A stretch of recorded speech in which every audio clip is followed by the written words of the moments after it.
wassalamu ala asyrafil anbiya wal mursalin sayyidina wa maulana Muhammadin wa ala alihi wa sahbihi wa sallam ajma'in, amma ba'd. Saudara sekalian, Bapak Ibu jamaah salat Isya yang berbahagia, bersyukur kita kepada Allah Subhanahu wa taala karena atas limpahan karunia, nikmat anugerahnya, sehingga pada kesempatan malam yang berbahagia kali ini kita bisa bersama-sama menjalankan salat Isya dengan berjamaah. Salawat wa salam semoga Allah limpahkan dan curahkan junjungan kita Nabi Muhammad sallallahu alaihi wasallam beserta para keluarga, para sahabat dan para pengikut yang setia di yaumul qiyamah, dan semoga sahabat beliau untuk kita sekalian, amin ya rabbal alamin. Saudara sekalian rahimakumullah, kita ini akan membahas sebuah ayat Al-Qur'an yang berkaitan dengan Isra Mi'raj. Boleh jadi ini adalah ayat yang jarang dibahas juga oleh para penceramah. Tapi di tahun yang lalu ketika saya buka di filenya ini milik kita ini, saya kemarin menyampaikan juga masalah Isra Mi'raj. Hanya yang kita bahas adalah surat Al-Isra ayat 1. Dari tahun yang lalu saya dengarkan ulang ceramah saya itu menceritakan tentang latar belakang atau istilahnya historis kenapa Nabi itu di-Isra dan di-Mi'rajkan, sehingga kemudian dibahas di dalam surat Al-Isra ayat 1. Jadi setting sejarah kenapa Nabi di-Isra dan di-Mi'rajkan setahun yang lalu, nggak terasa Pak ya, setahun yang lalu.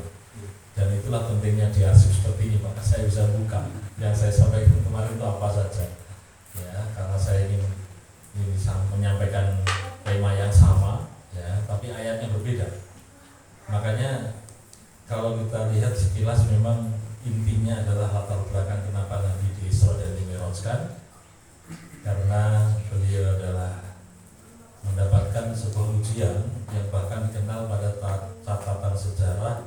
Tahun tersebut dikenal dengan sebutan Amul Husni, yaitu tahun duka cita, karena telah ditinggal istri yang tercinta, Ibu Khadijah. Kemudian setelah itu 3 bulan berikutnya ditinggal pula oleh paman yang senantiasa mendampingi sejak masa remaja ya, sampai berkeluarga, bahkan sampai diangkat dari seorang Rasul. Dia adalah paman Abu Thalib, gitu Pak ya, meninggal dunia pula. Nah kemudian diperintahkan oleh Allah untuk pergi berangkat dakwah ke suku Thaif. Ternyata ketika berada di suku Thaif juga tidak mendapatkan sambutan yang hangat, sambutan yang meriah dari suku Thaif, tapi malah kebalikannya, dari para preman atau anak muda yang nakal pada saat itu diperintahkan kepala sukunya untuk menghalau, menghadang dakwahnya Rasul ini, bahkan melempari batu kepada Rasul dan teman setianya dan sekaligus jadi anak angkat beliau adalah Zaid bin Harithah. Nah kemudian ketika hal itulah yang akhirnya pun Allah menghibur baginda Rasul, kemudian diperjalankanlah ya, di Isra dan di-Mi'rajkan, kemudian diabadikan dalam surat Al-Isra. A'udzubillahi minasyaitonir rajim. Subhanalladzi asra bi'abdihi lailan minal masjidil haram ilal masjidil aqsa alladzi barakna haulahu linuriyahu min ayatina innahu huwas-sami'ul basir. Jadi Maha Suci Allah Subhanahu wa taala yang telah memperjalankan. Jadi kata-kata asra itu artinya adalah memperjalankan. Allah yang Maha Suci telah memperjalankan, yang memperjalankan bi'abdi dengan hambanya. Kata-kata abdun itu berarti ya rohaninya, ya jasmaninya, ya fisiknya, ya spiritualnya. Itu namanya abdul lengkap, yaitu wujud manusia biasa. Makanya kalau ada orang yang mengatakan Isra Mi'raj itu adalah 8 baginda Rasul yang hanya sekadar alam mimpi atau istilahnya dalam hal metafisik saja, tapi tidak diri pribadi jasadnya, itu menurut ayat ini berarti salah.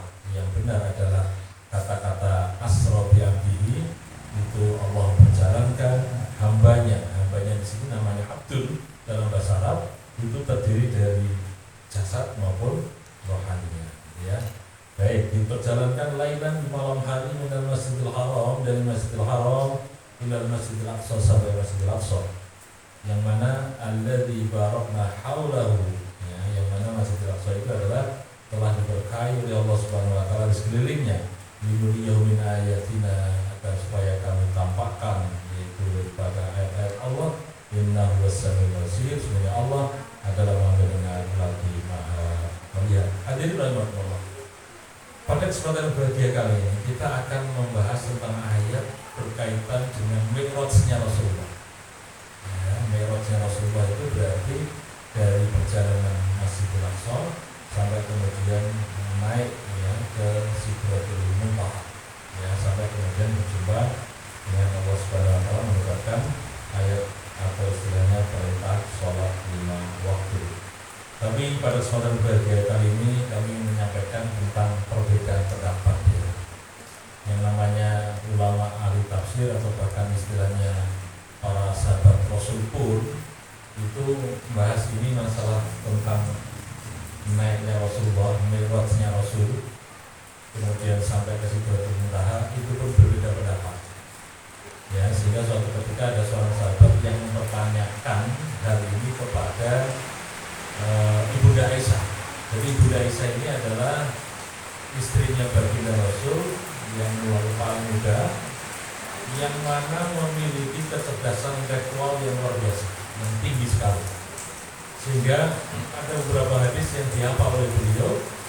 Beliau termasuk ulamanya, istilahnya kalau ibarat zaman sekarang, ya, ulamanya pada zaman sahabat, walaupun seorang ibu, seorang wanita.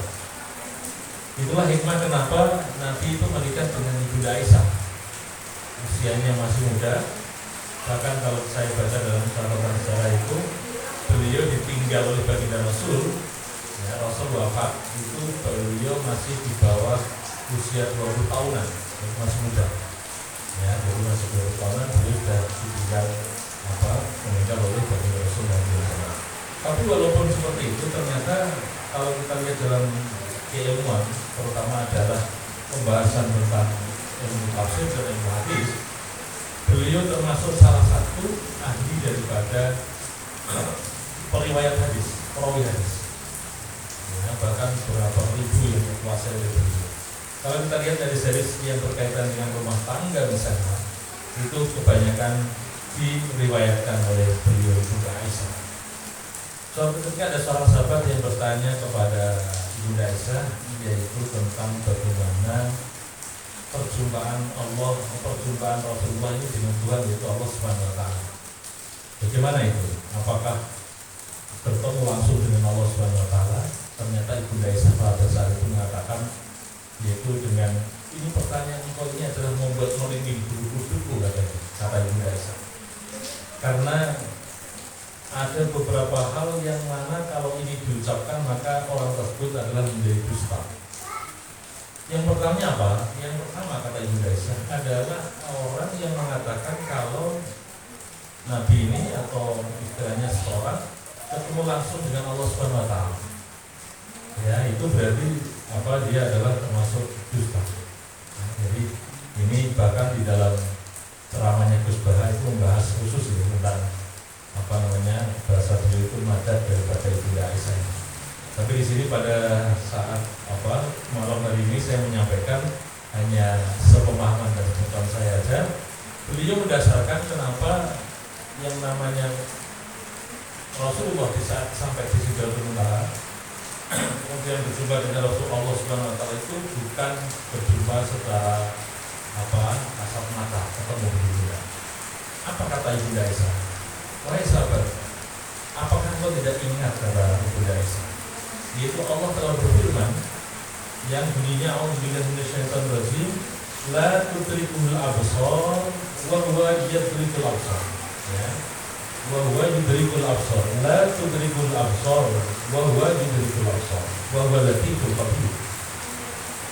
Yang artinya bahwa dia tidak dapat dicapai oleh penglihatan mata. Jadi dia ini Allah itu tidak dapat dicapai oleh penglihatan mata, sedang dia dapat melihat segala penglihatan itu, dan dialah adalah Allah Maha Halus lagi Maha Mengetahui. berdasarkan ayat ini kata Ibunda Aisyah, ya, itu sangat tidak tepat atau bahkan dikatakan dusta kalau Rasulullah ini ketemu langsung dengan Allah Subhanahu Wa Taala. Sementara pendapat yang lain yaitu mengatakan bahwa ada pendapat Ahlussunnah wal Jamaah Rasulullah ini ketemu langsung dengan Allah Subhanahu Wa Taala.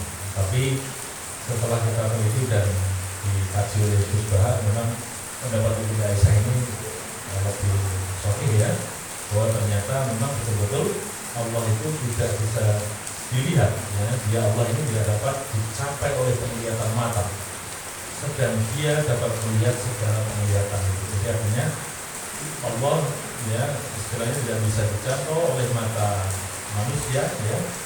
Ya, sementara walaupun itu Nabi, ya, sementara Allah adalah melihat, menyaksikan semua penglihatan yang ada. Baik, kemudian yang kedua, dikatakan dusta kalau ada orang yang mengatakan bahwa ngerti, ya, tahu tentang apa yang terjadi besok. Ini sudah dikatakan dusta. Tapi sebelumnya saya ingin menyampaikan lagi ayat yang memperkuat lagi dari ayat yang pertama tadi, bahwa biasanya kalau Rasulullah menerima wahyu, jadi biasanya kalau Rasulullah menerima wahyu dari Allah Subhanahu Wa Taala itu melalui 3 cara, ya. Jadi kalau Allah berfirman dalam sebuah ayatnya, A'udzubillahi minasyaitonir rajim, wa ma kana li basarin an yukallimahullahu illa wahyan aw min wara'i hijab aw yursila rasulan fa yuhi bi'idnihi ma yasha innahu aliyyun hakim. Jadi wa ma kana li basarin, tidaklah patut bagi seorang manusia bahwa Allah akan berbicara kepadanya kecuali dengan perantaraan wahyu atau dari belakang tabir atau dengan mengutus utusan, yaitu malaikat. Nah, jadi artinya caranya Allah untuk berbicara kepada hambanya, ini berarti Nabi Muhammad misalnya, ya, itu melalui 3 cara, yaitu yang pertama adalah melalui perantara wahyu, ya, kemudian di belakang tabir, artinya kan tidak nampak, ya, dan yang ketiga adalah melalui utusannya, yaitu malaikat Jibril alaihissalam. Lalu diwahyukan kepadanya dengan izinnya apa yang dia kehendaki. Sungguh dia maha tinggi dan maha bijaksana. Jadi artinya dalam turun wahyu Al-Quran pun kepada baginda Rasul itu juga dibalik tabir, melalui wahyu yang ada dari dibalik tabir, atau melalui malaikatnya, yaitu malaikat penyampai wahyu, namanya malaikat siapa? Malaikat Jibril alaihi salam. Baik, kalau saya hormati, jadi itu menjadi penguat daripada ayat yang pertama tadi.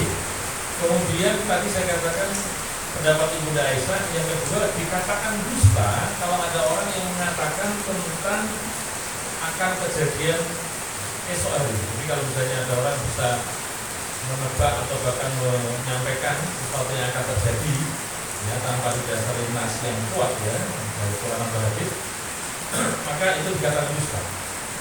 Ya, jadi apa ayatnya? Mari kita lihat dalam surat ayat Al-Quran dikatakan, yaitu surat Luqman ayat 34, Allah berfirman, A'udzubillahi minasyaitonir rajim, innallaha 'indahu 'ilmus sa'ah. Jadi sesungguhnya Allah Subhanahu Wa Taala di sisinya yang namanya ilmu sa'ah, yaitu pengetahuan tentang hari kiamat. Wa yunazzilul ghaits, dan Allah lah yang menurunkan namanya al-ghaits. Al-ghaits ini artinya adalah hujan. Jadi sekarang ini hujan itu ya Allah yang menurunkan. Makanya kita ini yang orang beriman tidak terlalu percaya dengan pawang hujan. Jadi esok pune hujan ya tetap hujan, ya. Kalau enggak, ya. Jadi yang menentukan hujan atau tidak kalau dalam ayat ini adalah wa yunazzilu al-ghaits, yang menurunkan hujan dia adalah Allah Subhanahu Wa Taala. Ya. Ya, kalau mendoakan, mungkin berdoa ya, mohon pada Allah semoga acaranya lancar, ya, karena ini musim hujan tidak hujan, gitu kan. Ya, itu boleh berdoa, tapi menentukan bahkan Islam menjadi pengendali atau pawang, ya, itu yang tidak boleh. Baik, kemudian buaya lamu ma fil arham. Kalau ada orang yang mengetahui tentang apa yang terjadi detailnya di dalam rahimnya sang bunda, itu juga dikatakan dusta. Nah, itu Allah adalah yang maha tahu Walaupun kita ngerti tentang apa yang ada dalam wahyu tapi dengan teknologi yang ada, tapi tentang kebenaran secara spesifik, secara khusus, ya, itu dari hanya Allah Subhanahu wa Ta'ala. Jadi Allah adalah Maha mengetahui tentang apa yang di dalam perkembangan sang janin di dalam kandungan ibunda kita. Wa ma tadri nafsun madza taksibu ghadan, dan tidak ada yang mengerti apa yang akan terjadi ghadan, yaitu besok. Jadi apa yang terjadi besok kita nggak ngerti, nggak tahu. Makanya itulah yang masih menjadi qadha-nya Allah. Jadi perlu kita sampaikan bahwa dalam pemahaman atau keimanan yang keenam rukun iman itu, kita ini harus percaya pada qadha dan qadarnya Allah Subhanahu wa Ta'ala. Sesuatu yang belum terjadi itu masih menjadi qadha-nya Allah. Tapi kalau sudah terjadi namanya qadarnya Allah. Gitu ya. Apa yang akan terjadi nanti malam atau bahkan besok pagi misalnya, kita nggak ngerti. Itu masih menjadi apa? Qadha-nya Allah. Tapi apa yang telah kita lalui dari mulai tadi pagi misalnya atau kemarin, itu berarti sudah menjadi qadarnya Allah. Qadar itu artinya takdir, ya. Jadi apa yang sudah terjadi di alam semesta jagat raya ini, termasuk yang ada pada diri kita, itu namanya takdir, ya, takdir. Dan ingat, takdir Allah itu adalah takdir yang paling baik untuk diri kita. Kita tidak boleh mengatakan takdir Allah itu adalah kejam. Nah ini yang perlu kita garis bawahi. Jadi sangat tidak tepat kalau dulu ketika tahun berapa itu, 90-an ya, itu ada lagunya Mbak Desi apa? Ratna Sari ya, judulnya apa? Takdir memang kejam. Nah, itu diprotes itu. Seingat saya itu Pak ulama protes itu, enggak benar ya, takdir kok kejam. Jadi takdirnya Allah udah kejam. Jadi apapun yang Allah takdirkan kepada makhluknya hambanya ini, itu adalah yang terbaik. Jadi kenapa kok saat itu Mbak Desi atau pengarangnya itu membuat lagu seperti itu? Mungkin kadang apa ya, gundah gulana atau sakit hati bagaimana dia sampai mengatakan takdir itu kejam. Tapi sebenarnya enggak benar ya. Takdirnya Allah itu adalah yang terbaik bagi hamba. Baik, jadi wa ma tadri nafsun bi ayyi ardin tamut, ya, dan tidak ada yang tahu Pak, siapa atau kapan matinya seorang itu, dimati di mana gitu ya, enggak ngerti. Ya, kita ini enggak tahu. Matinya seorang itu di mana, kapan, itu enggak ngerti, ya. Innallaha alimul khabir, sesungguhnya Allah adalah Maha mengetahui lagi Maha mengenal. Baik, ini merupakan argumentasi Bunda Aisyah yang kedua. Bisa dikatakan dusta kalau orang tersebut mengatakan tahu tentang apa yang akan terjadi di masa yang akan datang. Baik, kemudian argumentasi yang ketiga. Nah ini lah, makanya tadi saya katakan Ibunda Aisyah ini termasuk ulamanya. Kalau zaman sekarang itu ilmuwannya, ya, seorang wanita, tapi kecerdasannya luar biasa. Yang ketiga kata beliau, ya, yaitu bisa dikatakan dusta, yaitu kalau dikatakan Muhammad itu menyembunyikan ayat-ayat Allah Subhanahu wa Ta'ala. Nah, jadi saat itu Ibunda Aisyah memberikan ilmu kepada sahabat yang bertanya, ya, yaitu mengatakan bahwa orang akan mengatakan apa dusta kalau Nabi Muhammad itu menyembunyikan ayat-ayat Allah Ta'ala. Apapun yang telah diberikan oleh Allah kepada Rasulullah, Rasul akan menyampaikan kepada umatnya. Apa dasarnya? Yaitu termaktub dalam surat Al-Maidah ayat 67, A'udzubillahi minasyaitonir rajim. Ya ayyuhar rasul balligh ma unzila ilaika min rabbik. Wahai Rasul, sampaikanlah apa yang turun kepada engkau dari Tuhanmu. Ya, wa illam taf'al fama balaghta risalata wallahu ya'simuka minan nas innallaha la yahdil qaumal kafirin. Wahai Rasul, sampaikanlah apa yang diturunkan Tuhanmu kepadamu. Jika tidak engkau lakukan apa yang diperintahkan, itu berarti engkau tidak menyampaikan amanatnya. Dan Allah memelihara engkau dari gangguan manusia. Sungguh Allah tidak memberi petunjuk kepada orang-orang yang kafir. Baik, hadirin rahimakumullah. Jadi intinya ketika ya naiknya baginda Rasul dari Masjidil Aqsa kemudian ke Sidratul Muntaha ini, ya, perjumpaannya dengan Allah istilahnya tidak sebagaimana bisa melihat dengan kasat mata, ya, dan itu adalah kemahakuasaan Allah bagaimana memperjalankan baginda Rasul Muhammad SAW. Sementara kalau kita lihat dalam Muhammad itu kan saat itu di antara apa dengan kendaraan namanya apa? Buraq ya, Buraq. Kemudian ditemani oleh malaikat Jibril. Kemudian di langit yang pertama berjumpa dengan siapa? Nabi Adam alaihissalam. Jadi ketemu pertama kali di langit pertama itu adalah ketemu dengan bapaknya para nabi atau bapaknya manusia. Yang pertama itu Nabi Adam alaihissalam. Kemudian Nabi Adam juga mendoakan ya dengan berdoa yaitu kebaikan kepada baginda Rasul supaya diberi kesehatan ya, supaya diberi yang terbaik lah untuk melakukan sebuah perjalanan yang panjang itu. Baik, kemudian yang kedua di langit kedua maksudnya ketemu dengan Nabi ini Pak, apa namanya? Nabi yang seusia itu. Seusia artinya itu dua nabi, namanya Nabi Isa dengan Nabi Yahya, itu hidup sejaman itu Pak. Itu diutus kepada Bani Israel, masih muda-muda semuanya. Itu namanya Nabi Isa dan Nabi Yahya. Ada juga mengatakan Nabi Isa, tapi saya lihat riwayat yang kuat adalah Nabi Yahya dan Nabi Isa. Itu nabi yang diutus sejaman itu, yaitu diutus kepada kaum Bani Israel. Baik, kemudian naik yang ketiga, itu langit satu, langit dua, langit tiga. Naik ketiga itu ketemu dengan nabi yang paling ganteng, paling cakep sak dunia istilahnya, siapa? Nabi Yusuf alaihissalam. Ya, kemudian Nabi Yusuf mendoakan Nabi Muhammad dengan doa yang kebaikan, ya, termasuk kecakapan ketampannya pun sudah bagaimana ada pada Rasulullah. Jadi Nabi Yusuf alaihissalam naik ketiga ini, ya, ketiga. Jadi langit satu, langit dua, langit tiga. Ya, kalau kita lihat di dalam Al-Quran itu langit kan jumlahnya ada 7 ya.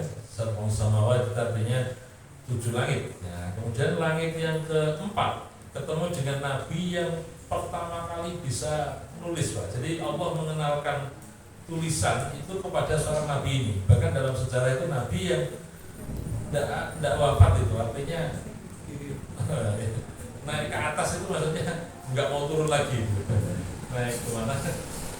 Yaitu Nabi Idris Pak. Nabi Idris ini Nabi yang apa namanya istilahnya tidak meninggal, artinya diangkat oleh Allah Subhanahu Wa Taala kemudian nggak turun lagi. Nah, beda dengan Nabi Isa, diangkat oleh Allah besok akan turun jelang apa akhir zaman kan begitu. Tapi kalau Nabi Idris nggak turun. Baik, kemudian yang keempat ya, kemudian yang kelima. Kelima itu Nabi yang diutus bersama dengan Nabi Musa, yaitu di tempatnya Fir'aun di Mesir. Namanya Nabi siapa? Nabi Harun. Nabi yang cerdas dalam hal berbicara. Jadi Nabi Harun itu Nabi yang pintar berdiplomasi. Ya, dalam berbicara itu fasih dan pintar, kalamnya bagus. Ya, walaupun secara fisik memang berbeda dengan Nabi Musa. Nabi Musa ini kuat, kokoh gitu ya, ibaratnya nempelin tentaranya siapa? Fir'aun aja sampai apa ini? Sampai meninggal itu Nabi Musa ya, fisiknya kuat. Tapi kalau Nabi Harun enggak, cuma Nabi Harun kelebihannya adalah punya tutur kalam kata yang bagus, yang indah, bisa berbicara di depan apa kaumnya Fir'aun ya. Kalau Nabi Musa tidak sefasih daripada Nabi Harun. Nah itu. Jadi yang kelima, langit kelima. Kemudian langit keenam ya, itu baru ketemu dengan Nabi Musa alaihissalam ya. Dan inilah kita lihat kisah Nabi Musa ini yang nanti mengantarkan Nabi Muhammad mendapatkan wahyu surat berapa perintah 5 waktu ini. Awalnya perintahnya berapa waktu? 50 Pak ya. 50 Pak. Kalau diperintahkan kita 150 itu kan kosong ya. Makanya ada untungnya ketemu dengan siapa tadi? Nabi Musa alaihissalam. Ya, ibaratnya dikatakan oleh Nabi Musa, umat saya ini umatnya gagah-gagah, kuat-kuat gitu ya. Itu aja nggak kuat kalau suruh sholat 50 waktu, apalagi umatmu ya Muhammad gitu kan. Ya, kemudian diperintahkan oleh Nabi Musa untuk minta keringanan lagi ya. Kalau kita lihat dalam hadis lengkapnya itu diturunkan dari 50 ke 45 ke 40 terus gitu ya. Sampai akhirnya pun 5. Sampai ke 5 pun Nabi Musa masih minta lagi kepada Nabi Muhammad untuk kenyang lagi, apa namanya? Bahasanya kenyang, menawar. Ya, Rasulullah punya malu kan, 5 minta ditawar lagi itu gimana? Ya, tapi kemudian ditakdirkan Allah sampai sekarang ya 5 waktu itu. Ya, sampai sekarang kita mendengarkan waktu itu Nabi Musa ada di langit ke-6. Kemudian langit yang ke-7 itu baru kepada Nabi, ketemu dengan bapaknya Nabi dan Rasul, yaitu Nabi Ibrahim alaihis salam. Ya, jadi baik sampai situ, maka kemudian baru sampai ke Sidratul Muntaha. Hadirin rahimakumullah, ini yang ayat ini yang akan kita bahas, ya, yang akan kita bahas, yaitu dalam surat An-Najm ayat 13, An-Najm ayat 13, kemudian 14, 15, 16 sampai ayat 18. Saya baca, A'udzubillahi minasyaitonirrajim. Bismillahirrahmanirrahim. Ya. Walaqad ra'ahu nazlatan ukhra inda sidratil muntaha indaha jannatul ma'wa idh yaghsha sidrata ma yaghsha ma zaghal basar wa ma tagha laqad ra'a min ayati rabbihil kubra. Sampai sini aja. Jadi kalau saya terjemahkan, mudahnya adalah walaqad ra'ahu nazlatan ukhra. Sungguh Nabi Muhammad itu ra'a, melihat kepada hunya itu kepada malaikat Jibril, ya, bukan kepada Allah ternyata. Jadi sungguh Nabi Muhammad itu ketemu atau melihat langsung wujud aslinya, yaitu malaikat Jibril nazlatan ukhra, yaitu turun yang lainnya. Jadi Bapak Ibu yang saya hormati, tafsirnya adalah di sini dikatakan walaqad ra'a Muhammadan sallallahu alaihi wasallam Jibril ala suratil haqiqiyati allati khalaqallahu alaihi marrah ukhra inda sidratil muntaha. Jadi sungguh Nabi Muhammad itu melihat kepada malaikat Jibril dalam wujud yang asli, Pak. Suratihi haqiqiyah itu artinya wujud yang asli. Allati khalaqallahu alaiha, jadi yang mana Allah menciptakan atas malaikat Jibril itu ya sesuai dengan yang aslinya. Marrah ukhra artinya adalah pada pertemuan yang lainnya inda sidratil muntaha, di sidratil muntaha. Jadi dalam riwayat dikatakan bahwa Nabi Muhammad ketemu dengan malaikat Jibril dengan wujud yang asli, Pak, itu dua kali. Yang pertama yaitu seketika ketemu dengan Nabi Muhammad, tapi saat itu malaikat Jibril itu nampak terlihat di dalam ufuk, Pak. Ufuk itu artinya apa? Antara langit dan bumi, ya. Antara langit dan bumi itu istilahnya namanya ufuk, Pak. Jadi ternyata saat Nabi Muhammad menyaksikan malaikat Jibril yang asli, wujud aslinya maksudnya begitu, Nabi Muhammad itu menyaksikan istilahnya langit itu dipenuhi dengan wujud fisiknya siapa? Malaikat Jibril, ya, karena sayapnya itu ada 600 sayap, ya, dan itu membentang daripada langit dan bumi. Makanya saat itu Nabi Muhammad menyaksikan malaikat Jibril hanya dua kali saja, yaitu ketika ini saat Rasulullah masih di bumi, kemudian melihat bahwa suara malaikat Jibril ini adalah sebesar itu, ya. Kemudian yang kedua adalah ketika berada di Sidratul Muntaha.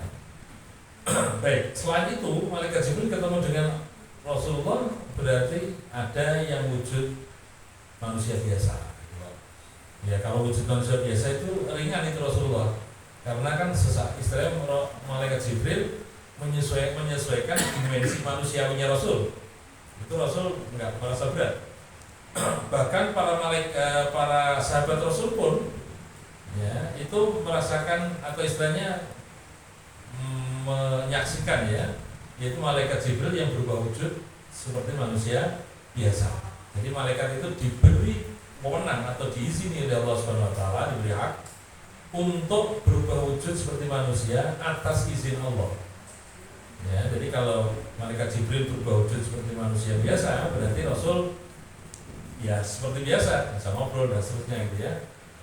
Sahabat Rasul pun menyaksikan, kan, kalau kita lihat dalam hadis Arba'in An-Nawawiyah itu, ketika ada seorang yang tidak dikenal oleh para sahabat, kemudian tahu-tahu mendekat Rasulullah pada Rasulullah sedang ngaji bersama seperti ini, ya, kemudian langsung mendekat Rasul dan bertanya kepada Rasulullah tentang apa itu iman, apa itu Islam, apa itu ihsan, gitu, ya.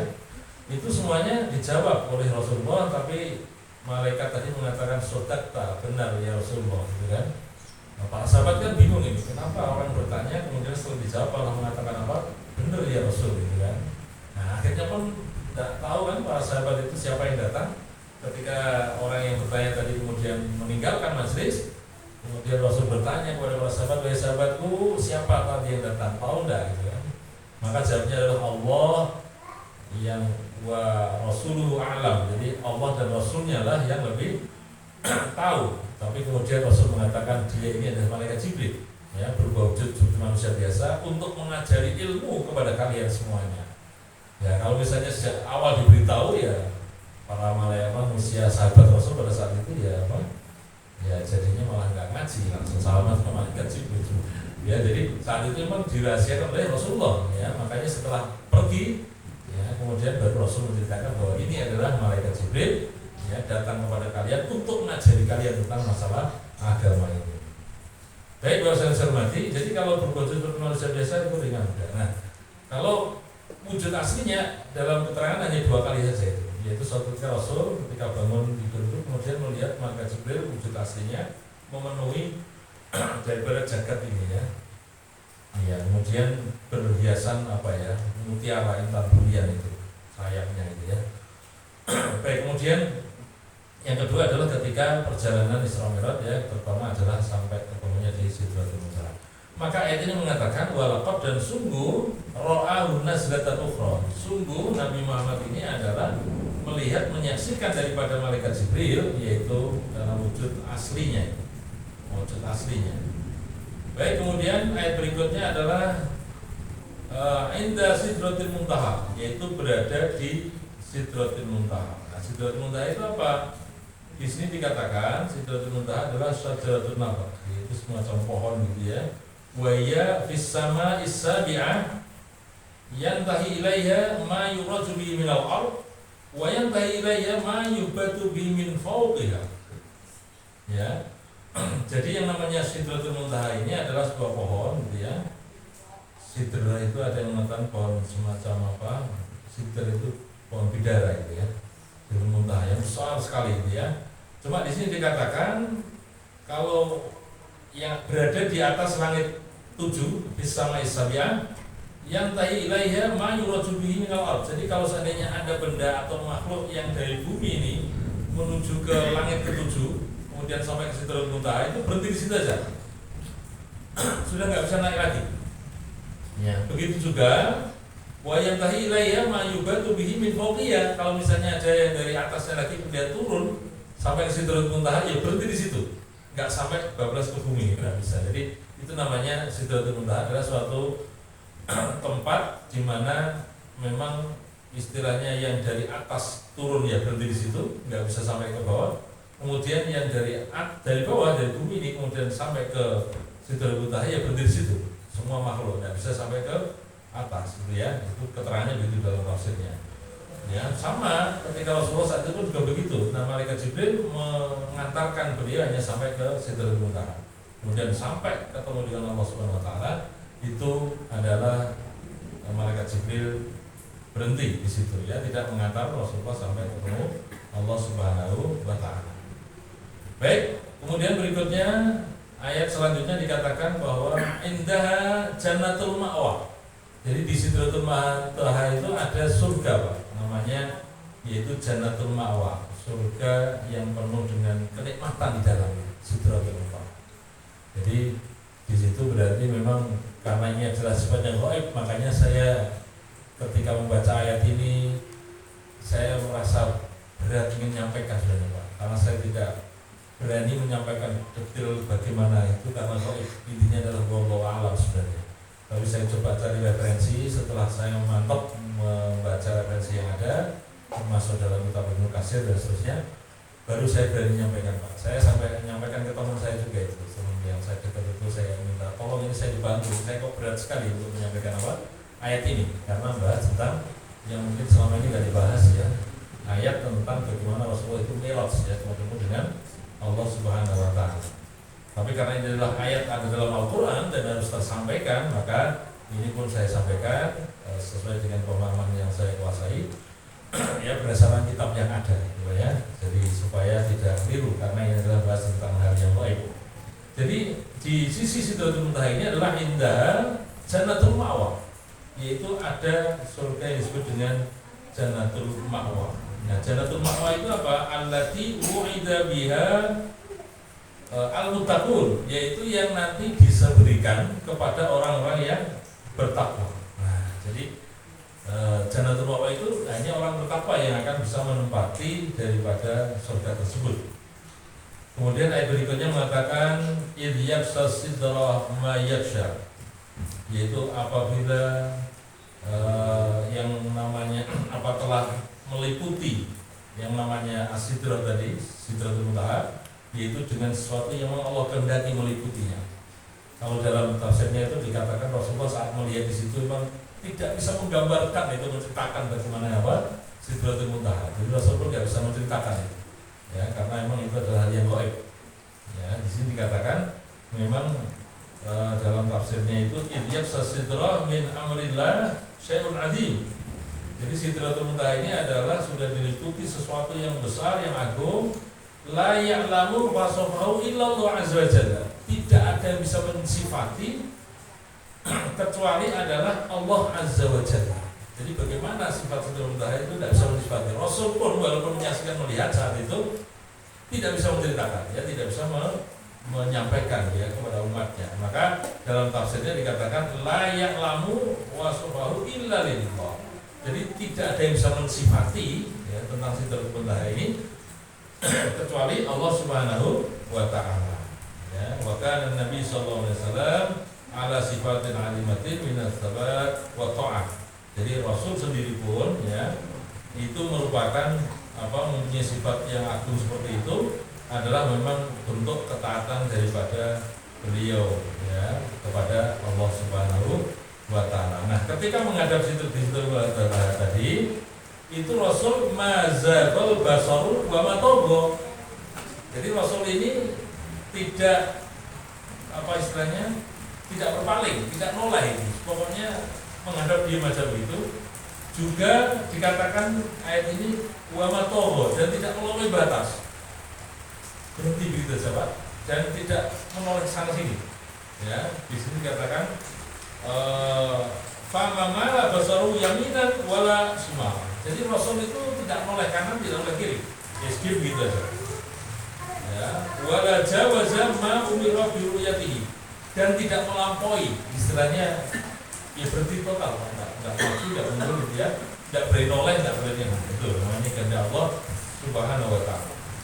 Laqad ra'a Muhammad sallallahu alaihi wasallam lailatul mi'raj min ayati rabbihil kubra. Ya, di dalam ayat ini ditutup dengan kalimat laqad ra'a min ayati rabbihil kubra. Sungguh Rasulullah melihat ayat-ayat Allah yang agung, yang besar, gitu, ya, yaitu dari Allah Subhanahu wa taala. Maka dalam tafsirnya dikatakan laqad ra'a Muhammad sallallahu alaihi wasallam lailatul mi'raj min ayati rabbihil kubra adalah ala qudratillahi ala wa azamatihi minal jannah wan nar wa ghairu, ya. Disitulah Allah menunjukkan Rasulullah Muhammad SAW ini tentang sesuatu yang besar, yaitu ayat Allah yang besar, utamanya adalah gambaran surga dan neraka. Sehingga kalau kita lihat dalam perjalanan ini, ternyata Rasulullah pun saat itu kan banyak godanya, banyak untuk menuju kepada tempat yang suci ini. Ya, bahkan ditawari juga minuman satunya susu, yang satunya lagi arak. Rasul milih yang mana, Pak? Milih susu, Pak. Milih susu itu supaya umatnya manut sama Gusti Allah. Apalagi kalau dulu milihnya khamr, Pak. Nah, milihnya khamr umatnya malah berada gitu, ya. Artinya apa? Mau minumnya susu aja umatnya ya ada yang berada gitu, ya, ada yang pas. Ya, gitu. Jadi begitu godanya banyak sekali. Ya, ketika perjalanan itu Rasulullah mendapatkan banyak godaan. Baik, Bapak sekalian mati. Jadi ini adalah ayat yang kita bahas pada malam hari ini. Yang jelas kalau dalam surat Al-Isra ayat 1 sudah kita bahas di tahun yang lalu, dan latar belakang kenapa di Isra Mi'rajkan sudah di tahun yang lalu sudah. Jadi ayat sekarang adalah bahas tentang bagaimana perjalanan dari Rasul sampai ke Sidratul Muntaha, kemudian bertemu dengan Allah Subhanahu wa taala dan mendapatkan wahyu atau perintah yang namanya sholat 5 waktu. Ya, pasnya nanti insya Allah kita bahas lagi, yaitu ayat tentang perintah sholat ini yang pernah ditanyakan Pak Mar, ya. Jadi mari kita bahas tentang masalah sholat ini, ya. Nanti insya Allah kita bahas di pertemuan yang akan datang, ya, untuk melanjutkan ayat ini, yaitu bahasan tentang perintah sholat. Hadirin rahimakumullah, walaupun sebentar pada malam hari ini semoga ada manfaatnya, ya, kajian ini, ya, memberikan keimanan bagi kita sekalian. bahwa ini semuanya adalah takdirnya Allah Subhanahu wa taala dan menjadi mukjizat bagi Rasul Muhammad sallallahu alaihi wasallam. Sehingga wajar ketika turun sampai di bumi ini di pagi harinya kemudian menyampaikan di depan kaumnya, ya. Banyak kaum ini tidak beriman, tidak percaya dengan baginda Rasul. Bahkan orang beriman pun, sahabat Rasul juga sebagian tidak percaya juga, gitu kan? Sampai kemudian gini saja kita tanya kepada Abu Bakar Siddiq kan begitu ya. Abu Bakar Siddiq pada saat itu nggak ada ya di majlis itu. Kemudian yang lainnya mengatakan gini saja, kita harus tanya ini kepada sahabat setianya Rasulullah itu Abu Bakar Siddiq, bagaimana pendapat beliau? Ternyata ketika ditanya kepada Abu Bakar Siddiq kan bagaimana pendapat beliau tentang penyampaian Rasul ini masalah Isra Mi'raj yang hanya semalam saja, tapi apa? Perjalanannya begitu panjang, gitu ya. Maka Rasul Malaikat Jibril Abu Bakar Siddiq mengatakan apapun yang dikatakan oleh Muhammad itu adalah beliau tidak dusta dan saya mempercayainya, saya mengimaninya. Maka saat itu Rasulullah pun memberikan gelar Nabi Abu Bakar Siddiq dengan apa? As-Siddiq, yaitu orang yang dapat dipercaya dan benar betul katanya. Baik, saya hormati, saya kira itu yang dapat saya sampaikan. Semoga bermanfaatnya. Bila taufiq wal hidayah. Wassalamualaikum warahmatullahi wabarakatuh. Waalaikumsalam. Baik, monggo silahkan sambil minum kita